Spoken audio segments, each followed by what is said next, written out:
नमस्कार दर्शकों, जेके प्राइम में आपका स्वागत है। मैं हूं विनोद कुमार। दर्शकों, 5 अगस्त 2019 को जब 370 में संशोधन हुआ था और 35A को हटाया गया था, तब जम्मू के लोगों को लग रहा था कि उनके साथ इंसाफ होगा, लेकिन कहीं ना कहीं सरकार उनको ये आभास कराने में नाकाम लग रही है कि क्या वाकई में 370 हटने के बाद जो जम्मू कश्मीर की आवाम चाहती थी, जम्मू की खास तौर पर चाहती थी, क्या उनको इस चीज़ की सारी सुविधाएं मिल पा रही है? नहीं।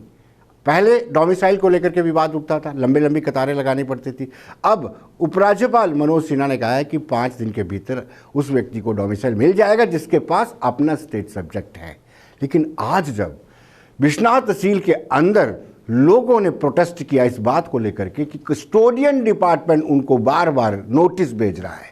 कस्टोडियन डिपार्टमेंट इसलिए बनाया गया था कि जो लोग उस पार चले गए थे, उनकी ज़मीन है, उनका रखरखाव करना था। जब 370 में संशोधन हो गया, 35A रिपील हो गया, अब सवाल ये उठता है, क्या कस्टोडियन डिपार्टमेंट का औचित्य रेलेवेंस बचा भी है या नहीं?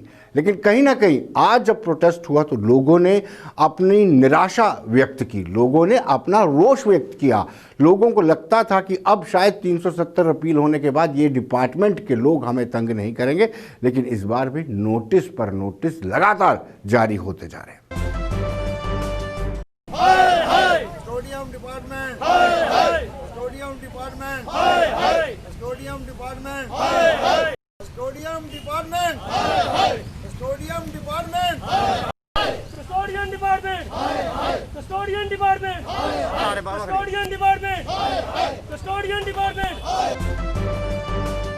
अपनी सरकार से, अपने लेफ्टिनेंट गवर्नर साहब से ये पूछना चाहता हूँ कि कस्टोडियन डिपार्टमेंट आज हमारे गांव में जाकर जो लोगों के 60 साल 70 साल पहले मकान बने हैं, उनको जाकर ये नोटिस दे रहे हैं कि आप इलीगल तरीके से जहाँ रहते हो, आपकी इलीगल कंस्ट्रक्शन है, आप किराएदार हो। हम ये कहना चाहते हैं कि ये जो लोग हैं, ये जहाँ 70 साल से रहते हैं, जब 370 दफ़ा थी तब किसी ने नहीं इनको पूछा। आज 370 टूट गई है तो आज इन लोगों को तंग किया जा रहा है। ये कहा जा रहा है कि जो पाकिस्तान में जहाँ से लोग चले गए थे, आज वही उसके मालिक हैं। ये बिल्कुल गलत है। हम सरकार से कहना चाहते हैं, ये 370 तोड़ी है कि 370 लगा दी है। कस्टोडियन डिपार्टमेंट को जब पूछा जाए और इस डिपार्टमेंट को ख़त्म किया जाए और जो लोग वहाँ 70 साल से रहते हैं उनको मालिक बनाया जाए इस जगह का। दर्शकों, हमने इस पर सियासतदान या यूँ कहें कि कांग्रेस के chief spokes person Ravindra Sharma से बातचीत की। उनसे जानना चाहा कि आखिर कांग्रेस की राय क्या है, क्या ये डिपार्टमेंट बना रहना चाहिए या नहीं। तो chief spokes person Ravindra Sharma का कहना है कि अगर 370 में संशोधन किया गया है तो ये डिपार्टमेंट भी बंद होना चाहिए, डिसबैंड होना चाहिए। उनका कहना है कि ये करप्शन का अड्डा है और भारतीय जनता पार्टी और केंद्र सरकार की करनी और कथनी में ज़मीन आसमान का फर्क रहता है। महकमा कस्टोडियन डिपार्टमेंट जो है, वो जो माजरीन पाकिस्तान चले गए, यूके चले गए, उनकी जो लेफ्ट आउट जहाँ प्रॉपर्टीज़ हैं, उनके रखरखाव के लिए जो है वो क्रिएट किया गया था। वो मकान 70 साल के बाद अब काफ़ी बुर्द खुर्द हुए हैं, उनको मरम्मत जो है वो टेनेंट कर रहे हैं, लेकिन कस्टोडियन डिपार्टमेंट उसके नोटिस दे रहा है। वैक्यू डिपार्टमेंट के लिए तो भारतीय जनता पार्टी ने कहा था कि इसको ख़त्म कर देंगे, 370 और 35A ख़त्म होगा तो महकमा कस्टोडियन ख़त्म हो जाएगा, लेकिन वो झूठ था, ना वो ख़त्म हुआ और लोगों को गुमराह किया। आज बात नहीं करती। लेकिन हम ये मानते हैं कि जो पुराने मकानात थे उनकी रखरखाव के लिए था। महकमा कस्टोडियन तो करप्शन का डन बन गया है, अड्डा बन गया है। कोई आदमी खुद मरम्मत करके उस मकान को बचा रहा है, वो माजरीन का हक तो है, वो उसकी रक्षा तो वो कर रहा है, लेकिन उसके पैसे कस्टोडियन डिपार्टमेंट वसूल कर रहा है, उसका लाभ वो ले रहे हैं। लोगों को नाजायज तंग भी किया जाता है। और जहाँ तक ज़मीनें हैं, लैंडेड प्रॉपर्टी भी हैं, वहाँ भी जो लोग 70 साल से उसमें काबिज हैं, उसका रखरखाव, उसका बचाव करते हैं। लेकिन महकमा कस्टोडियन की हमें शिकायत है कि कई जगह पे चोरी छुपे उनकी लीज की जाती है, कोई ट्रांसपेरेंसी नहीं है, पारदर्शिता नहीं है। यहाँ तक कि जो खड्डे हैं वो उनकी भी लीज हो जो है करप्शन से, उनको करोड़ों रुपए की जो कमर्शियल कहीं यूज़ में आती है, वो कस्टोडियन डिपार्टमेंट जो है, वैक्यू डिपार्टमेंट सालों साल से ये काम चलते हैं। इसलिए इसके ऊपर एक बहुत बड़ी जांच होनी चाहिए। दर्शकों, पवन सिंह जो भारतीय जनता पार्टी के कॉरपोरेटर्स हैं, उनका ये कहना है कि जो लोग यहाँ पर कुछ सालों के लिए रहते हैं, 15 सालों के लिए रहते हैं, उनको नौकरी भी मिल जाती है, डोमिसाइल के राइट्स भी मिल जाते हैं। लेकिन जो लंबे समय से यहाँ पर रह रहे हैं, कस्टोडियन के मकानों पर रह रहे हैं, कस्टोडियन की संपत्ति पर रह रहे हैं, उनको आज भी किराया देना पड़ता है। उन्होंने भी कहा है कि जब 370 में संशोधन हो गया तो डिपार्टमेंट का बना रहना किसी भी तरह से उसका कोई रेलेवेंस नहीं है। अब तो हद हो चुकी है। हमारे जम्मू के लोग, जम्मू कश्मीर यूनियन टेरिटरी में जो रह रहे हैं, ये 74 साल हो गए हिंदुस्तान को आज़ाद हुए, अब भी ये किराएदार के रूप में माने जा रहे हैं। कस्टोडियन विभाग बार बार प्रयास कर रहा है कि दोबारा से अपना वो रजिस्ट्रेशन करवाइए और बताइए कि आपके जो जगह पे कितने कमरे बने हैं, बाथरूम कितने हैं, रसोइयाँ कितनी हैं। इस प्रकार से लोगों को प्रताड़ित किया जा रहा है, जबकि जम्मू में 370 और 35A टूट चुकी है। ये 35A जब बना था तब कस्टोडियन डिपार्टमेंट लाया गया था कि ये जो लोग यहाँ से पाकिस्तान चले गए हैं उनके लिए, उनकी ज़मीन का रख रखाव करने के लिए। अब पाकिस्तान वाले तो पाकिस्तान चले गए, अब हिंदुस्तान वाले हिंदुस्तान में हैं। हिंदुस्तान वाले 74 साल आज़ादी के बाद आज भी वो किराएदार हैं, जबकि आज यहाँ पे जम्मू शहर में रहने वाला कोई भी आदमी भारत में जो रहता है 15 साल जो जम्मू में रहा है, उसको हम डोमिसाइल दे रहे हैं, उसको हम नौकरी दे रहे हैं, वो हर सुविधाएं जम्मू से प्राप्त कर सकता है। लेकिन जम्मू के रहने जो डोगरा लोग, हमारे लोग, इसको कस्टोडियन विभाग बार बार तंग करने की कोशिश कर रहा है। दर्शकों, स्थानीय लोगों से हमने बातचीत की, जो लोग कस्टोडियन की प्रॉपर्टी में रहते हैं। उनका ये कहना है कि जो लोग लंबे समय से उस पार चले गए हैं, उनकी संपत्ति की रक्षा के लिए एक बड़ा डिपार्टमेंट बनाया जाना, उस डिपार्टमेंट पे खर्च करना तब तक ठीक था जब तक 370 प्रिवेल करता था, 35 से प्रिवेल करता था। अब जब 370 है और 35 से है ही नहीं है, तो इस महकमे का बने रहना किस बात के लिए इस महकमे को बिठाया गया है? हमारा इलाका जितना भी है, अशोक नगर, नई बस्ती, रामपुरा वगैरह, सारा जितना भी सारा कस्टोडियन में आता है। अभी पिछले महीने कस्टोडियन हर साल जहाँ पे अपने 2 आदमी भेज देते हैं हमें हरास करने के लिए, हमें तंग करने के लिए कि अपना एग्रीमेंट न्यू कीजिए, अपना एग्रीमेंट रिन्यू कीजिए। किस चीज़ का एग्रीमेंट करें हम? 70 साल से हम जहाँ पे रह रहे हैं, मेरी पैदाइश जहाँ पे हुई है। अब पाकिस्तान जो चले गए हैं, कहते हैं उनके लिए जगह है जी, जो वो चले गए हैं उनकी जगह उनकी कैसे होगी? अब 70 साल से हम रह रहे हैं, क्या वापस पाकिस्तानियों को ये जगह देंगे? पाकिस्तान और हिंदुस्तान में क्या यही तो डिवाइडेशन हुई थी? अब ये कस्टोडियन की जगह है। कस्टोडियन देश में लगभग ख़त्म हो चुका है, हर जगह ख़त्म है। सिर्फ अशोक नगर, सतवारी, ये जम्मू में कस्टोडियन रह गया। इसको किसके लिए रखा हुआ है? उन पाकिस्तानी के लिए रखा हुआ है। हम हिंदुस्तानी हैं, हम जहाँ पे 70 साल से रहे, हमें अभी तक रहने के लिए कोई जगह नहीं मिल रही। हमारे जम्मू के डोगरों के साथ पता नहीं क्या हर बार हम नाइंसाफ़ी होती है, हर बार उन्हीं को तंग किया जाता है, हर बार उन्हीं को उठाया जाता है। ये कौन सी इंसाफ़ी हुई? तो हर दूसरे दिन कस्टोडियन वालों को भेज देते हैं, किराया जमा कराओ, ये जमा कराओ, वो करो। हमें अपनी ज़मीन है, 70 साल रहते हुए हमें मालिकाना हक दीजिए, हमें हमारे रजिस्ट्री दीजिए। हम जो भी गवर्नमेंट चार्ज लेती है, हम एक मुश्त चार्ज देने के लिए तैयार हैं। हमारी 74-75 साल उम्र हो गई है। हमारे प्यो दादा जो हैं वो ख़त्म हो गए और मरने पर हम भी जा रहे हैं, लेकिन हमारी आज़ादी बिल्कुल नहीं मिली, क्योंकि ये कस्टोडियन डिपार्टमेंट है हमारी यकड़ कर रखा हुआ है इन्हें। 2-2, 2.5 मरले जगह है, नई बस्ती, हाजीपुरा और रामपुरा, ये सब कस्टोडियन में आता है।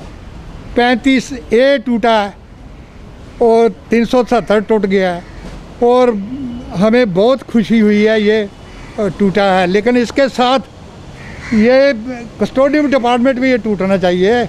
और बच्चे हमारे हैं, नौकरियां नहीं मिल रही हैं, और कोई आदमी मकान कोई बड़ी मुश्किल लोन लेकर 2 कमरे या 2-4 कमरे बनाता है, तो उसको बोलते हैं बताओ कितने कमरे डाले हैं आपने, इसका किराया लगाओ। और किराया लगाते हैं।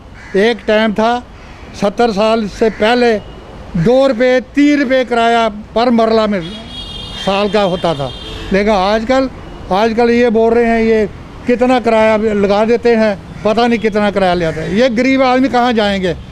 पहले भी सरकारें आती थी, लेकिन मेरा ख्याल है उन्होंने कभी का तंग नहीं किया। नेशनल कॉन्फ्रेंस भी आई, कांग्रेस भी आई, दूसरे भी आए, तीसरे, उन्होंने कभी नेशनल कॉन्फ्रेंस का कोई अपना कस्टोडियन का कोई तंग नहीं किया।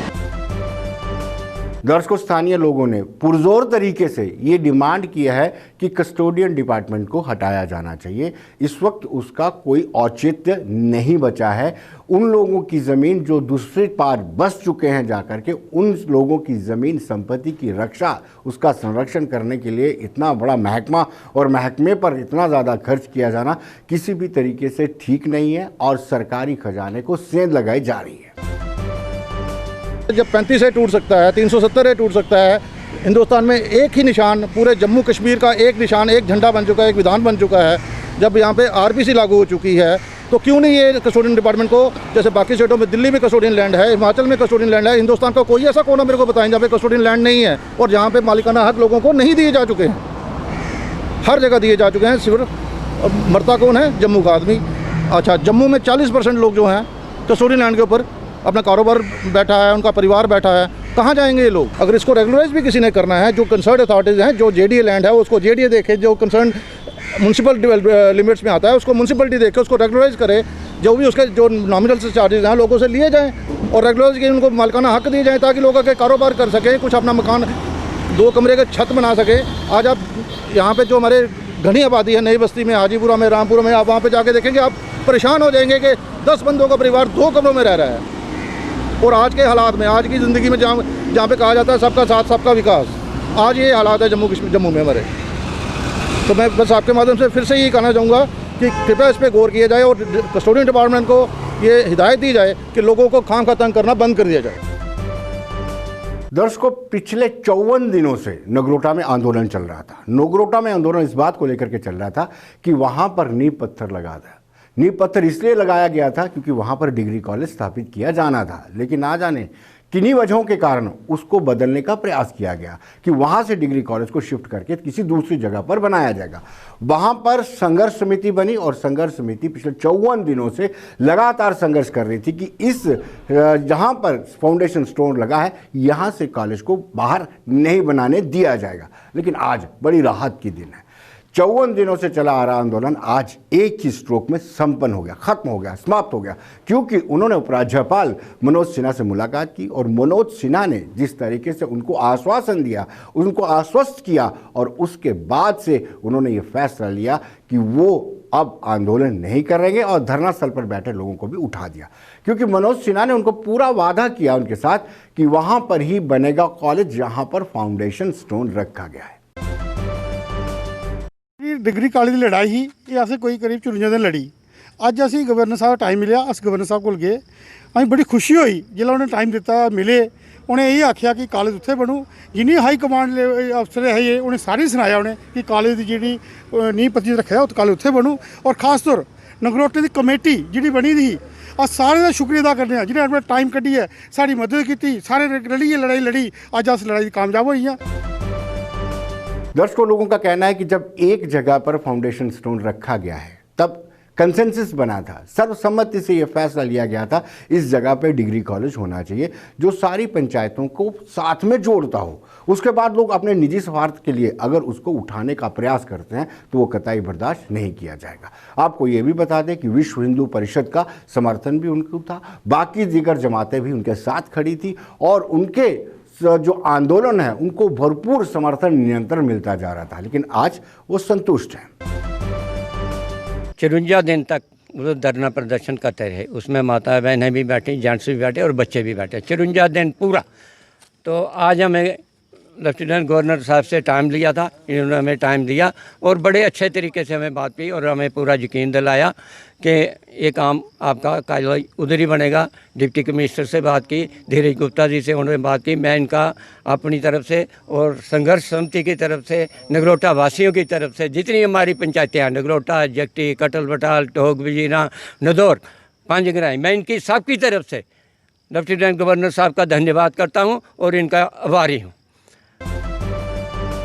दर्शकों, हमने पहले भी कहा था कि उपराज्यपाल मनोज सिन्हा का काम करने का स्टाइल अलग ही है और आज जो डेपुटेशन मिले, जो बाहर आए और वो जो संतुष्ट वो दिखे, उससे साफ जाहिर होता है कि कहीं ना कहीं वो जब मिलते हैं तो खुलकर मिलते हैं, पूरा मौका देते हैं कि उनकी बात को सुना जाए और सुनने के साथ जब रिस्पॉन्ड करते हैं तो मिलने वालों को भी लगता है कि कहीं ना कहीं उपराज्यपाल गंभीर है। ऐसा ही कश्मीरी पंडित विस्थापितों को भी हुआ। उनका डेपुटेशन भी मिलने गया हुआ था और उन्होंने भी विस्तार से बातचीत की। विस्तार से बातचीत करने के साथ साथ उन सभी पहलुओं को, मुद्दों को उनके समक्ष रखा।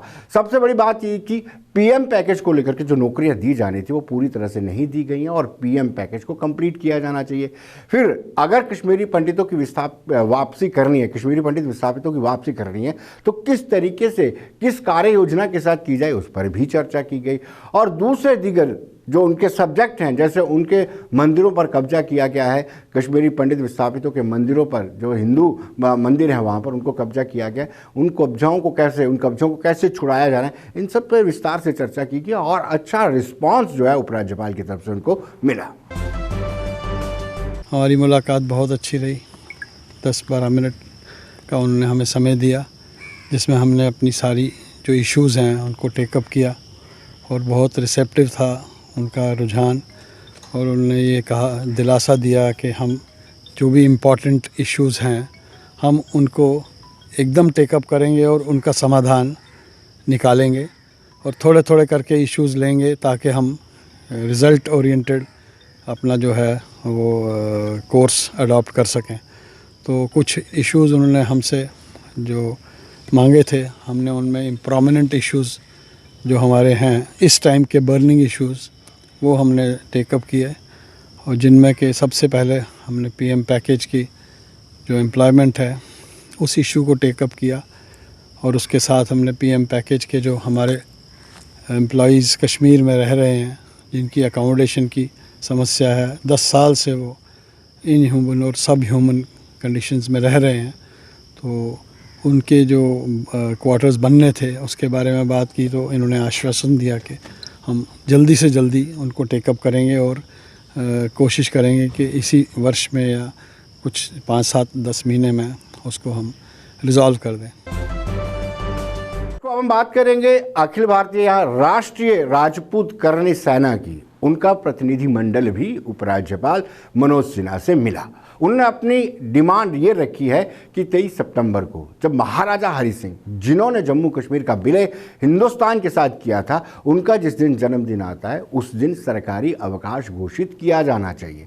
ये लंबे समय से डिमांड उठती आ रही है और अपर हाउस में जब यहाँ स्टेट हुआ करती थी तो विधान परिषद में एक प्राइवेट मेंबर रेजोल्यूशन भी लाया गया था। वो रेजोल्यूशन अजातशत्रु सिंह ने लाया था जो महाराजा हरि सिंह के पोते हैं। वो रेजोल्यूशन अपर हाउस में पास भी हो गया था लेकिन उसके बावजूद भी छुट्टी नहीं मिल रही थी। लेकिन आज उन्होंने उपराज्यपाल के साथ ये सुझाव रखा है कि 23 सितंबर जब महाराजा हरि सिंह का जन्मदिन होता है उस दिन अवकाश घोषित किया जाए। इसके अलावा महाराजा गुलाब सिंह के प्रतिमाओं को जगह जगह स्थापित करने की डिमांड भी किया। उन्होंने कहा कि लेह में भी होनी चाहिए, लाल चौक में भी होनी चाहिए, कुंजवानी चौक में भी होनी चाहिए और साथ ही साथ प्रवेश द्वार लखनपुर में भी होनी चाहिए। देखिए, हमारा आज गवर्नर साहब से मिलना, जो हमारी राष्ट्रीय राजपूत करणी सेना की प्रदेश कार्यकारिणी की जो टीम है, तो मैं एक प्रदेश अध्यक्ष होने के नाते जो है मैं इस टीम को लीड कर रहा था और मेरी पूरी टीम जो है जम्मू कश्मीर जो प्रांत की जो टीम है पूरी टीम मेरे साथ थी। हमारा मुख्य जो डिमांड थी गवर्नर महोदय के आगे, वो सबसे पहले तो हमारी 23 सितंबर की महाराजा हरि सिंह जी की छुट्टी का, कि ये काफ़ी बड़े लंबे अरसे से जो है जो है इसकी जो है डिमांड जो है हमारा जो राजपूत समाज और डोगरा समाज जो है करता आ रहा था, लेकिन आज तक भी जो है किसी भी सरकार ने या किसी ने भी इसके ऊपर जो है ध्यान नहीं दिया। उसके ऊपर हमने गवर्नर महोदय जी से जो है बड़ा रिक्वेस्ट करके और जोर देकर जो कर उनको बोला है कि 23 सितंबर की छुट्टी जो है वो एक लंबे अरसे की डिमांड है जो जम्मू डोगरा कम्युनिटी की, राजपूत कम्युनिटी की, उसको जो है जल्दी से जल्दी जो है घोषित की जाए। तो दूसरी जो है हमारे जो एक और जो मुख्य डिमांड थी वो थी महाराजा गुलाब सिंह की। महाराजा गुलाब सिंह जो जम्मू कश्मीर स्टेट के जो फाउंडर हैं, तो उनकी बात थी प्रतिमा लगवाने की। तो हमने जो है गवर्नर महोदय से जो है उनको मेमोरेंडम में जो है जो दिया है कि महाराजा गुलाब सिंह की जो प्रतिमा है वो लेह लद्दाख और कश्मीर में जो है लाल चौक में, जम्मू में अपने कुंजवानी चौक में और लखनपुर में जो है मेन जो इंटर है जो JNK का, वहाँ पे जो है इनकी महाराजा गुलाब सिंह जो है इनकी मूर्ति जो है वो वहाँ पे जो है लगनी चाहिए। और इसके ऊपर भी हमने गवर्नर महोदय से जो है बड़े अच्छे तरीके से हमने जो निवेदन किया और उन्होंने भी बड़े अच्छे तरीके से जो है सुना है। और हमें उम्मीद है कि गवर्नर साहब जो है इनके ऊपर अगर अच्छा और कड़ा संज्ञान लगे, जो बीच में जो कुछ रुकावटें आ रही हैं उनको भी वो जल्दी ही पूरा करेंगे। दर्शकों, भारतीय जनता पार्टी महिला मोर्चे के सदस्यों ने भी प्रिया सेठी, जो फॉर्मर MOS है, उसकी अगुवाई में उपराज्यपाल से मुलाकात की। मुलाकात का कारण ये था कि एक लड़की ने अपनी माता के स्टेट सब्जेक्ट पर ये डोमिसाइल के लिए अप्लाई किया था, लेकिन अधिकारी ने उसको डोमिसाइल देने से इनकार कर दिया। इसकी चिंता व्यक्त उन्होंने की और उपराज्यपाल ने बताया कि ऐसी चीज़ों को दुरुस्त किया जाएगा। वो जुडिशली उसको यूज़ किया जाए और खासकर जो है बहनों और बेटियों को जो है कहीं ना कहीं राहत मिले।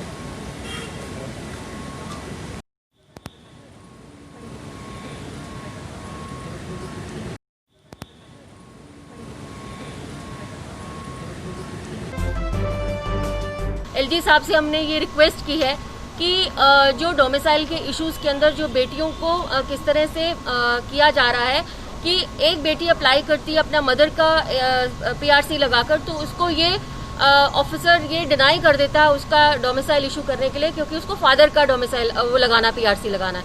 तो कहीं ना कहीं 370 जाने के बाद एक आशा थी, एक किरण थी कि भाई हम सब जो हैं बेटियां जो हैं उसको राइट मिलेगा। और कुछ नोटिफिकेशंस जो निकलने चाहिए थे वो निकले नहीं है। हमने रिक्वेस्ट की LG साहब से कि ये नोटिफिकेशन जो है निकलने चाहिए और नीचे तक पर्कुलेट होनी चाहिए, ताकि इस तरह की जो चीज़ें हैं वो ना आ पाए। LG साहब ने मनोज सिन्हा साहब जी के हम धन्यवाद करते हैं कि उन्होंने बहुत अच्छे से इस चीज़ को सुना है, इस चीज़ को समझा भी है और वो पहले से इस चीज़ के बारे में बहुत दृढ़ संकल्प करके रखे हुए थे कि हम इस चीज़ को कहीं ना कहीं आने वाले समय के अंदर हमारी बेटियों को कहीं ना कहीं डॉक्टर्स को कहीं ना कहीं वो ना होना पड़े। दर्शकों, अब बैक टू विलेज 3 की बात चल रही है तो पिछले बैक टू विलेज 1 और बैक टू विलेज 2 कई सवाल उठ रहे हैं कि क्या उनमें जो काम होना चाहिए हुआ या नहीं। इस पर लगातार चर्चा चल रही है और लोग पूछ रहे हैं बैक टू विलेज अगर सक्सेसफुल है तो back to village 2, back to village 3 करने की क्या ज़रूरत पड़ रही है। कहीं ना कहीं हमारे गांधरबल के संवाददाता ने डिप्टी कमिश्नर से बातचीत की। आइए देखते हैं उनका क्या कहना है।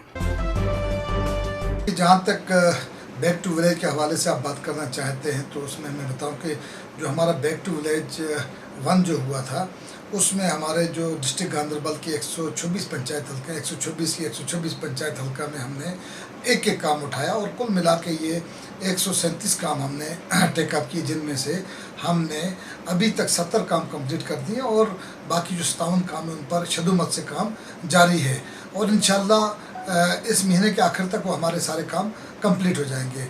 तो जो एस्टिमेटेड कास्ट था, जो खर्चा आना था इन बैक टू विलेज कामों में, ये 8.25 करोड़ के करीब खर्चा आना था, जिसमें से 5 करोड़ हमारा बैक टू विलेज में आना था और कन्वर्जेंस में बाकी पैसा हमने इसमें सर्व करना था।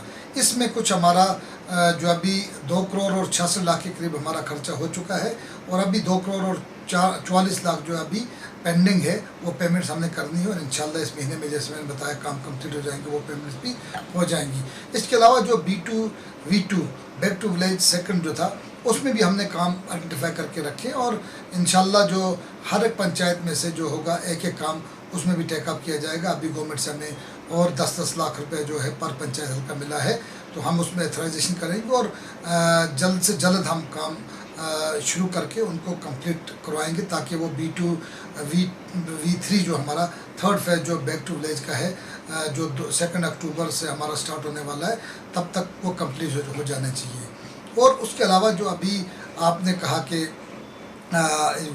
वाइल्ड ब्रिज के बारे में, वाइल्ड ब्रिज का जो है इसका हमें टाइप डिज़ाइन में थोड़ा सा वो चेंज करना था, टाइप डिज़ाइन वो चेंज हो गया है। एशियन डेवलपमेंट बैंक को इसकी फंडिंग करनी है, काम इसका हमने एक अबेटमेंट का स्टार्ट भी किया था और पानी जब ज़्यादा होगा, पानी का लेवल सिंध का ज़्यादा हुआ, वो उस अबेटमेंट को उसको हमें प्रॉब्लम की, वो काम नहीं हो सका। अभी जो है पानी का लेवल बिल्कुल लगातार ज़्यादा था, उसका लेवल अब अक्टूबर में मिड अक्टूबर इंशाल्लाह वो कम हो जाएगा और जैसे ही लेवल पानी का, दरिया का लेवल, सिंध का लेवल कम होता है उसका काम हम स्टार्ट कर देंगे। होपफुली मुझे लगता है कि अक्टूबर के महीने में वो काम शुरू होना चाहिए। और आपको पता होना चाहिए ये सबसे लॉन्ग स्पैन ब्रिज है, लगभग 310 मीटर का ये ब्रिज है और इसमें बिल्कुल सिर्फ 2 पायर हैं। और ये पुल का इंशाल्लाह हमने जो टारगेट इसमें रखा हुआ है 2 साल का इसमें टारगेट है और 2 साल के अंदर अंदर इंशाल्लाह टाइम बाउंड मैनर में इसको कंप्लीट किया जाएगा। इसमें JKPCC जो काम कर रही थी उसमें कुछ टेंडरिंग प्रोसेस उनका था, कुछ सिस्टम उनका चेंज हुआ था, उसमें जो दोबारा से उन्हें टेंडरिंग प्रोसेस करना था उसमें थोड़ी सी अड़चन उनको आ गई और वो भी हिकअप्स जो थे वो क्लियर हो गए और इंशाल्लाह इसी हफ्ते में जो अखाल ब्रिज उसका काम शुरू हो जाएगा और उसका जो टारगेट ऑफ कंप्लीशन है वो हमने दिसंबर 2020 दिया हुआ है और इंशाल्लाह दिसंबर 2020 तक वो काम कंप्लीट हो जाएगा। हमें पता है उस ब्रिज की बड़ी इंपॉर्टेंस है। और उसके अलावा जो टंगचेतर ब्रिज है, टंगचेतर में भी ऐसा ही टेंडरिंग प्रोसेस में उनकी थोड़ी सी प्रॉब्लम JKPCC को आ रही थी, वो भी अब सॉर्ट आउट हो गया है। उसमें भी टेंडर्स उनने इनवाइट किए हैं और होपफुली मुझे लगता है नेक्स्ट मंथ से उसका भी काम स्टार्ट हो जाएगा और उसका भी जो है टारगेट हमने दिसंबर 2020 रखा हुआ है। तो ये दोनों ब्रिजेस मुझे लगता है कि दिसंबर 2020 तक कंप्लीट हो जाएंगे हमारे। जो कंगन छतरपुर रोड है, कंगन वांगस रोड है, उसकी अपडेट क्या है? जी, कंगन और छतरपुर रोड का जहाँ तक है सवाल, वो हमारे PMGSY में वो रोड है, PMGSY में काम उसका हुआ है और अभी जो काफ़ी टाइम से 5 साल के करीब उसके रोड को हो गए हैं और वो अभी हैंडओवर होनी थी RNB को, लेकिन अभी हुई नहीं है। अभी हमारे PMGSY वाले वो इन द प्रोसेस हैं, उसको हैंडओवर करेंगे RNB को। RNB उसके बाद जो है नेसेसरी उसके पार्ट होल्स की वो जो रिपेयरमेंट है ये फिलिंग है वो टेकअप करेंगे। अदरवाइज़ भी जब तक ये ट्रांसफ़र नहीं होती है, मैंने PMGS वालों को कह के रखा है कि वो एस्टिमेट इसका फ़ौरन बना के आगे सबमिट करें ताकि इसमें कुछ पैसा आ जाए, हम इसकी जो पार्ट होल्स हैं इसमें उनकी, ताकि हम वो फिलिंग कर सकें, उसको थोड़ा सा इम्प्रूव कर पाएँ। हो सकता है कि अगर PMGSY में हमें वो पैसा मिल जाता है अभी, तो हम कोशिश करेंगे उस रोड को इसी फाइनेंशियल ईयर में ठीक करने की। इन एनी केस अगर हमें पैसा PMGSY में उस रोड को इम्प्रूव करने के लिए नहीं मिलता है तो वो हम कोशिश करेंगे कि इसी साल वो ट्रांसफ़र हो जाए RNB को और RNB को हम बताएंगे कि वो नेक्स्ट अपने प्लान में इसको रखे ताकि इसका मैग्डमाइजेशन हम करें, क्योंकि ये भी बड़ी इंपॉर्टेंट रोड है। काफ़ी लोगों का यहाँ से कमीशन है, काफ़ी गाड़ियाँ चलती हैं, लोगों की आबादी काफ़ी है, लगभग 10-15 हज़ार लोग जो हैं डिपेंडेंट हैं जो इस रोड से चलते हैं। तो कोशिश करेंगे कि अगर इस साल ना हो अगले साल ये किसी हालत में भी इसको मैगडम हो जाना चाहिए। एक आखिरी पॉइंट है जहाँ जो नेशनल हाईवे ले है, मुश्किलात है लोगों को, लोगों ने बहुत सी जगह पे एनक्रोच भी किया है नेशनल हाईवे को, ड्रेनेज का भी सिस्टम ख़त्म हुआ है, काफ़ी जगह हाई टेंशन तार भी लगी है, काफ़ी बड़ा हादसा किसी वक्त आने वाला है, उसके बारे में क्या बात है कि आपने बताया जो नेशनल हाईवे पे या हमारे जो मेन रोड है यहाँ पे जो हमारा बिहामा वायल है, बिहामा जो हाईवे के साथ जाकर मनीगाम के साथ मिलता है, इसमें दरख्त हैं वहाँ पे और काफ़ी एजेड दरख्त हैं और तारें भी वहाँ से पावर की गुजरती हैं और in case of any wind storm वगैरह वहाँ पे ख़तरा रहता है कि वो दरख्त टूटें या गिरें और वो लाइफ और प्रॉपर्टी को डैमेज करें। इस सिलसिले में आज ही मैंने अपने तहसीलदार गांधरबल से कहा कि वो इसमें नेसेसरी ऑर्डर्स पास करें और इन दरख्तों को जितना जल्द हो सके हम कटवाने की कोशिश करेंगे और आने वाले इस हफ्ते में मुझे लगता है जो भी दरख्त जो वीक है वहाँ पर या वो ड्राई हो चुके हैं, हम कोशिश करेंगे कि इसी हफ्ते में उनको काटा जाए ताकि लाइफ और प्रॉपर्टी का कोई भी लॉस ना हो। तो दर्शकों, बने रहिए देश दुनिया की खबरों के लिए और मुझे दीजिए इजाज़त। नमस्कार।